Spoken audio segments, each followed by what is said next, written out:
अगर मैं आपसे कहूँ कि आप अगर एक छोटा-सा घर बनाना चाहते हैं, तो वो सिर्फ़ 5-7 दिन में बन के तैयार हो सकता है।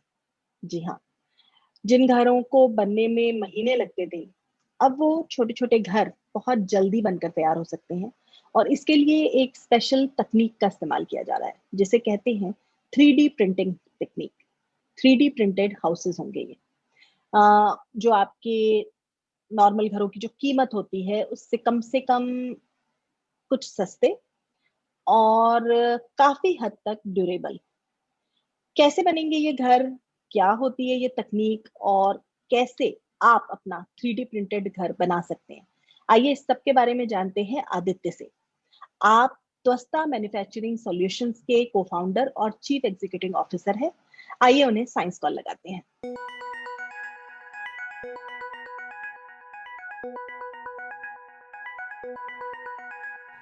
हाय आदित्य, बहुत-बहुत स्वागत है आपका। Thank you. Thank you very much for inviting me. 3D printed housing techniques के बारे में हम बात करने वाले हैं, 3D प्रिंटेड घर जिसे कहा जाए। इसकी सबसे खास बात क्या लगती है आपको? यहाँ से अगर हम शुरू करें, बाकी डिटेल्स पर आगे जाएँगे, पर सबसे खास बात क्या है? सबसे खास बात मुझे लगता है कि ये 3D प्रिंटिंग यूज़ करके हमें घर बहुत तेज़ी से बना सकता है और हुँ, ये पूरा एक ऑटोमेटेड टेक्निक है। भारत में अभी जो एक ज़रूरत है 2 करोड़ घरों का, तो हुँ, अभी ये फुलफ़िल नहीं हो पा रहा है क्योंकि हमारे पास कोई टेक्नोलॉजी नहीं है जिसमें से हम ये पूरा 2 करोड़ घर बहुत तेज़ी से बना सकता है।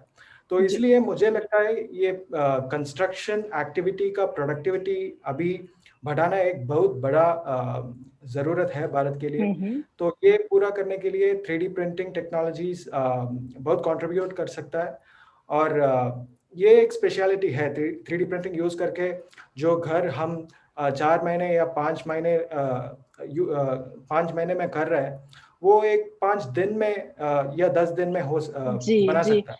तो आपने ये अभी है बनाया भी है, 5 दिन में एक घर जो मॉडलिंग आपने तैयार किया है चेन्नई में। कितना हाँ, बड़ा है वो घर? कितने कमरे हैं? क्या है उसमें? ये 600 स्क्वायर फीट का एक घर है और हुँ, हुँ, ये आईआईटी मद्रास के अंदर हम ये बनाए हैं और एक डेमोन्स्ट्रेशन स्ट्रक्चर है अभी और ये हम 21 दिन में पूरा किया है क्योंकि कोविड भी था हमारे हाँ, 2 हाँ। शिफ्ट करने में हमारे थोड़ा दिक्कत था लेकिन अगले हाउस हम कर रहे हैं वो 5 दिन में हो जाएगा क्योंकि हम भी कुछ सीखा है इस जी, प्रोसेस में और ये मिस्टेक्स हम रिपीट नहीं करेंगे तो इसलिए अगला घर हमारे 5 दिन में हो जाएगा और ये बढ़िया। स्पेशलिटी है प्रिंटिंग का पूरा रोबोटिक्स से हम करते हैं और हुँ, हुँ। इसलिए तेजी से जी। होता है। आपने अभी कोविड का ज़िक्र किया, तो इस वक़्त बहुत ज़्यादा ज़रूरत है हॉस्पिटल्स जल्दी से जल्दी बन जाएँ, कुछ नए कोविड वार्ड्स वग़ैरह तैयार हो जाएँ, जिससे कि जो हॉस्पिटल्स में बहुत ज़्यादा भीड़ है या मारा-मारी है या लोगों को बहुत दिक्कत हो रही है, उसमें मदद मिल सके। ऐसा कुछ भी सोच रहे हैं आप? बिल्कुल, बिल्कुल। अभी हम ये कोशिश कर रहे हैं कि चेन्नई में बहुत आई मीन कोविड केसेस अभी बढ़ रहा है और हुँ, इसका ज़रूरत है कि कोविड वार्ड्स हॉस्पिटल्स में कोविड वार्ड्स बनाए और इसलिए हम कोशिश कर रहे हैं कि हमारा टेक्नोलॉजी यूज़ करके कोविड वार्ड्स ये चेंज करने के लिए यूनिट्स ऐसे कुछ हम कर रहे हैं और इसका स्पेशलिटी है कि हमारे डिज़ाइन चेंज करने में कोई टाइम नहीं लगता है। तो अच्छा। डिज़ाइन पूरा वर्चुअल है मतलब हुँ, ये एक डिजिटल डिज़ाइन यूज़ करके हमारे 3D प्रिंटिंग होता है। तो इसलिए चेंज करने में कोई दिक्कत नहीं है। हम कोविड के लिए भी यूज़ कर सकते हैं, कोविड वार्ड के लिए, घर के लिए भी यूज़ कर सकता है। तो ये 3D प्रिंटिंग का एक स्पेशलिटी है। डिज़ाइन तो जैसा आपने कहा डिजिटल डिज़ाइन है, कंप्यूटर पे तैयार होता होगा। प्रोसेस क्या होता है? एक बार आपने एक डिज़ाइन बना लिया कंप्यूटर पे, उसके बाद क्या करेंगे? तो पहले हम डिज़ाइन तैयार करेंगे नॉर्मल ये कंस्ट्रक्शन सॉफ्टवेयर्स यूज़ करके और उसके बाद हम ये डिज़ाइन हमारे सॉफ्टवेयर्स में डाल के ये हुँ, स्लाइसिंग एक प्रोसेस होता है वो हम स्लाइस करेंगे एक 3D डिज़ाइन को लेके हम 2D स्लाइसेस बनाएंगे और उसके बाद एक 2D स्लाइस हम ये 3D प्रिंटर को भेजेंगे और 3D प्रिंटर अच्छ ये मशीन मतलब ये एक्सट्रूशन करता है मतलब वो कंक्रीट मटेरियल जो है जो हम प्रिपेयर किया है वो एक स्पेशल कंक्रीट मटेरियल है जो हम यूज़ करते हैं 3D प्रिंटिंग के लिए वो हुँ, हुँ, सही जगह पर प्लेस करता है 3D प्रिंटर सो 3D प्रिंटर इसके लिए एक प्लेसिंग मशीन या एक्सट्रूशन मशीन है इस प्रोसेस के हुँ, लिए हुँ। तो ये पूरा प्रोसेस रोबोटिक्स से पूरा डिजिटाइज्ड है, कोई ह्यूमन इन्वॉल्वमेंट नहीं है इसमें।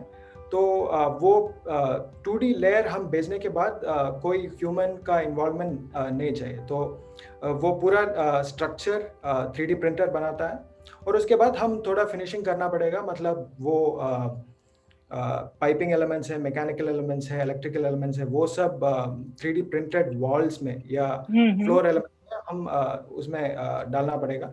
वो सब अभी ऑटोमेटेड नहीं है, लेकिन ऑटोमेट करने के लिए हम कुछ तैयारी कर रहे हैं। तो ये है ओके। प्रोसेस, पहला 3D डिजाइन बनाना और उसके बाद वो स्लाइस करना, ये सॉफ्टवेयर से होता है। और उसके बाद वो 2D लेयर्स हम 3D प्रिंटर को भेजते हैं, और उसके बाद पूरा 3D प्रिंटर का प्रोसेस है। जैसा आपने कहा कि शेप और साइज का कोई वो नहीं रहता होगा, जैसे हम कई बार अपने घर डिजाइन करने का सोचे तो हम कई बार अपनी छत पे कोई डोम बनाना चाहते हैं, हट की शेप बनाना चाहते हैं, खिड़कियां गोल हो हमारे घर में, या दरवाजे ओवल शेप में, कुछ कुछ भी अलग तरह का डिजाइन, वो सारी चीजें इससे आसानी से पॉसिबल है। बिल्कुल बिल्कुल, ये एक स्पेशलिटी है 3D प्रिंटिंग का, क्योंकि अभी कन्वेंशनल कंस्ट्रक्शन से बहुत सारा लिमिटेशंस होता है। हम्म। कंस्ट्रक्ट करने के वक्त हमें स्क्वायर या रेक्टेंगुलर स्ट्रक्चर्स बनाना पड़ता है, क्योंकि जी। वो आसानी से बना सकता है ये कन्वेंशनल प्रोसेस को लेके। हाँ हाँ। फॉर्म वर्क बनाना, वो वुड का पैनल रखना, ये सब इजी है। लेकिन आपको सर्कुलर स्ट्रक्चर चाहिए, ओवल स्ट्रक्चर चाहिए, जैसे आपने कहा, उनके ये मोल्ड्स तैयार करना मुश्किल होते हैं। बहुत मुश्किल है और बहुत जी। एक्सपेंसिव भी है।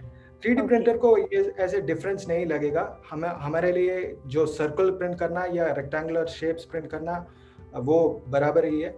तो इसलिए हमें नया नया डिजाइन एक्सप्लोर कर सकता है। एक्सपेरिमेंट तो करने का ये भी मौका होगा। क्या मल्टी स्टोरी बिल्डिंग जैसे 2 BHK, 3 BHK, 4 BHK, हम इस तरह की बातें करते हैं, या मल्टी स्टोरी बिल्डिंग जैसे कि पूरे फ्लैट्स ही फ्लैट्स बने हुए हैं, इस तरह की चीजें भी डिजाइन की जा सकती हैं, या सिंगल स्टोरी का ही रहता है, कैसे करते हैं? नहीं नहीं नहीं, 3D प्रिंटिंग से मल्टी स्टोरी भी कर सकता है, और ये हमारा कोशिश है 2021 या 2021 के एंड तक हम एक मल्टी स्टोरी स्ट्रक्चर बना के इंडिया को, ये हमारी कोशिश रहेगा। Very nice. और हाँ, या तो ये एग्जीक्यूशन चैलेंज है। थियोरेटिकली हम हमारे पास जो 3D प्रिंटर है ये यूज करके हम कर सकता है, लेकिन हम इसका प्लान बना भी रहे हैं, और हो जाएगा बिल्कुल। एक घर बनाने में जैसे बहुत सारे लेबरर्स लगते हैं, बहुत सारी चीजें काम करने में, मतलब एक साथ कई सारे लोग काम कर रहे होते हैं। ऐसे 3D प्रिंटर में क्या बहुत सारे प्रिंटर्स होते हैं इस तरह के जो काम कर रहे होते हैं, या एक ही आपका पूरा घर बना देता है? वो डिपेंड करेगा प्रोजेक्ट में। अगर प्रोजेक्ट बहुत हम्म। बड़ा है तो I mean multiple 3D printers use कर सकता है, लेकिन ओके। सिर्फ एक घर बनाना है तो सिर्फ एक ही 3D प्रिंटर चाहिए। एक तो उसके अलग लिए अलग 3D मल्टीपल। प्रिंटर अगर काम कर रहे हैं तो वो सारे सिंक्रोनाइज्ड वे में काम करेंगे? पता चला किसी ने कोई और स्ट्रक्चर बना दिया और किसी ने कुछ और, तो उनको सिंक्रोनाइज करने का नहीं भी नहीं, पूरा इंतजाम है? इंतजाम है। अभी वो एक चैलेंज है, हमने नहीं किया है ये, और ओके। भविष्य में वो करने का हमारा कोशिश रहेगा। और ये एक चैलेंज है, ये टेक्नोलॉजिकल चैलेंज है। लेकिन अभी हम जो कर रहे हैं वो एक ऑफ साइट 3D प्रिंटिंग बोलता है इसको, क्योंकि हम्म। हम ये 3D प्रिंटर अभी फैक्ट्री में रख के हम मॉड्यूल्स प्रिंट करते हैं, और ये असेंबली के लिए भेजते हैं। तो उसी वक्त वो मल्टीपल 3D प्रिंटर्स यूज करके स्ट्रक्चर बनाना, वो उसमें ज्यादा मुश्किल नहीं होगा। लेकिन ऑन हम्म। साइट जब हम करते हैं, और हमारे करने का भी प्लान है, उसी हम्म। वक्त मल्टीपल 3D प्रिंटर्स सिंक्रोनाइज करना एक मुश्किल बात है, लेकिन इम्पॉसिबल नहीं है ये। ठीक आई मीन सिंक्रोनाइजेशन करता है लोग। हम्म। और कुछ छोटी छोटी चीजें, जैसे इन घरों को ऐसे ही पेंट किया जा सकेगा जैसे हम करते हैं, इस पर वॉलपेपर्स लगा सकते हैं जैसे हम चाहते हैं, इस तरह की चीजें? दीज आर लाइक नॉर्मल जैसे हम अपने घरों में करते हैं? These are normal things. 3D printed structure बनाने के बाद आपको डिफरेंस ही नहीं, आई मीन समझने के लिए नहीं आएगा आपको। कि ये ये कैसे बना है। बिल्कुल कन्वेंशनल स्ट्रक्चर की तरह ही होता है। और हम्म। ये हमारा स्ट्रॉन्ग पॉइंट है, क्योंकि भारत में ये जो होता है, कंक्रीट या पक्का स्ट्रक्चर में ज्यादा विश्वास है लोगों का। तो हाँ। इसलिए हमारा कोशिश भी ये है कि आपको डिफरेंस ना लगे, आपको जी। ऐसे ही विश्वास होनी चाहिए जो आपको लोगों को कंक्रीट या पक्का स्ट्रक्चर में अभी है, वो विश्वास टूटना नहीं चाहिए। इसलिए हमें ऐसे डिजाइन किया है कि आपको डिफरेंस नहीं लगेगा। नहीं पता चलेगा। क्या पता मटेरियल चले। भी कुछ सेम है? क्या मटेरियल यूज कर रहे हैं 3D प्रिंटिंग? प्रिंटेड हम एक हाउसेस के लिए? स्पेशल टाइप कंक्रीट यूज कर रहे हैं। ये कंक्रीट स्ट्रॉन्गर है और ये 3D प्रिंटिंग के लिए डिजाइन किया है, तो इसलिए इसका थोड़ा स्पेशलिटी होता है क्योंकि ये मोल्ड के बिना या कोई फॉर्मवर्क के बिना काम कर सकता है। हमारे लिए बिल्डिंग के लिए कोई फॉर्मवर्क का इस्तेमाल नहीं किया जाता है, तो इसलिए थोड़ा स्पेशलिटी है। हम थोड़ा एडिटिव्स डालता है इसमें, तो बिल्कुल यही डिफरेंस है और कंक्रीट जैसा ही है। ओके। ड्यूरेबिलिटी, हमारे देश में अलग अलग जगहों पे अलग अलग तरह का मौसम है, कहीं बहुत ठंड होती है, बर्फबारी होती है, कहीं बहुत गर्मी होती है, कहीं बहुत ज्यादा बारिश होती है, आंधी तूफान आते हैं, इस सब को क्या अभी नॉर्मल तरीके से हैंडल कर लेगा जैसे बाकी घर कर रहे हैं? तो इसलिए हम ये टेलर मेड स्ट्रक्चर्स बना सकता है अलग अलग हम्म। मौसम के लिए। अगर हम चेन्नई या आंध्रा कोस्ट की बात कर रहे हैं तो या तूफान आती है, उसी तरह का चैलेंजेस होते हैं, लेकिन वेस्टर्न कोस्ट में मौसम थोड़ा ज़्यादा है, इसलिए हम्म। डिफरेंट टाइप ऑफ स्ट्रक्चर्स बनाना पड़ता है। तो ये हैंडल कर सकता है 3D प्रिंटिंग प्रोसेस यूज़ करके, क्योंकि हमारा पूरा डिजिटल डिज़ाइन है, तो इसमें कस्टमाइज करना बहुत आसानी काम है। ये भी हमारा कोशिश है कि life time value of the house, मतलब हम्म। जो एनर्जी यूज है, ये सब फैक्टर करना पड़ेगा, आपको कितना रिपेयर करना पड़ेगा, ये सब we are trying to reduce it by including a few processes where by cooling becomes cheaper.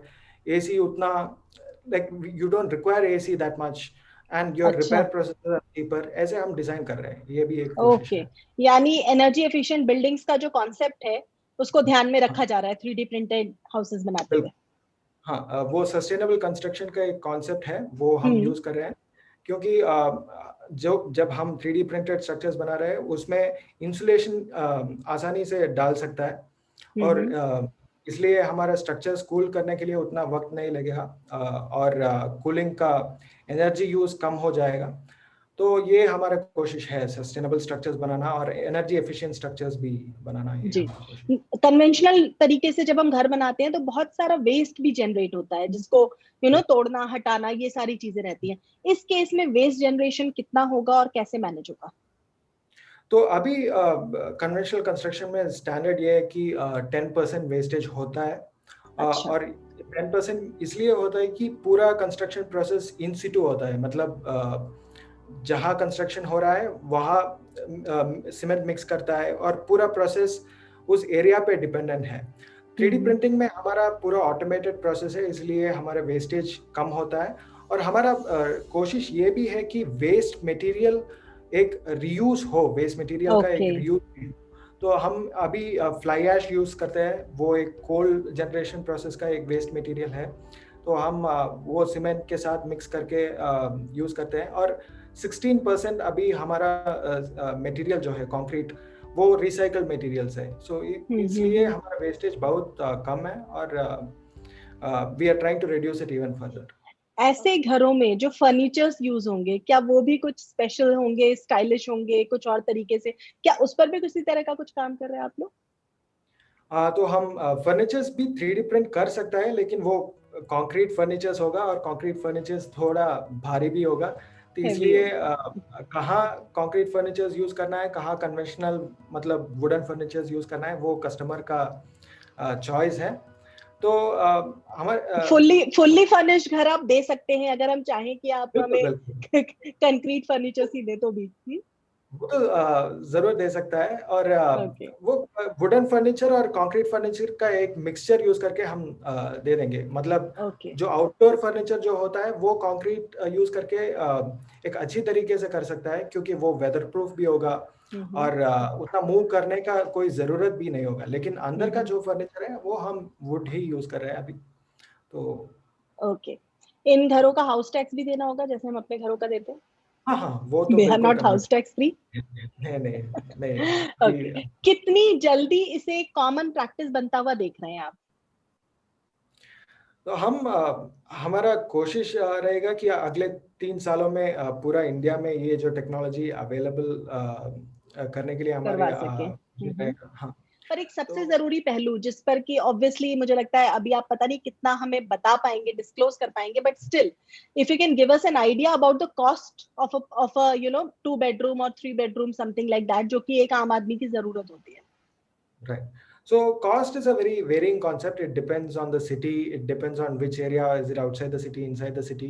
So our effort is to make it 30% cheaper than conventional Okay. construction and make it uniformly available in India. So Mm-hmm. our initial target will be to make it, 30% cheaper compared to whatever is the sitting price in Chennai. If it is 2,000 rupees per square feet for a particular type of premium structure, we'll try to make it 1,600 rupees per square feet, and Okay. then make it uniformly applicable throughout India. So that will be यानी our, कि अगर अगर एक मकान 10 लाख का बन रहा है और अगर हम हाँ, 3D प्रिंटेड हाउस बनाते हैं तो 7 लाख में बन जाएगा 7 लाख में बन जाएगा। अप्रोक्सीमेटली, ये रहेगा। बहुत- और क्या कितने सालों तक ये ऐसे का ऐसा ही रहेगा, इसमें कोई चेंज नहीं आएगा? जैसा कि तमाम एड्स में हम लोग देखते हैं ना, पेंट के एड्स में, कि बहुत सालों तक वो ऐसा ही दिखेगा, बाहर से अंदर से ऐसा ही बना रहेगा। 3D प्रिंटेड हाउसेस के लिए क्या गया?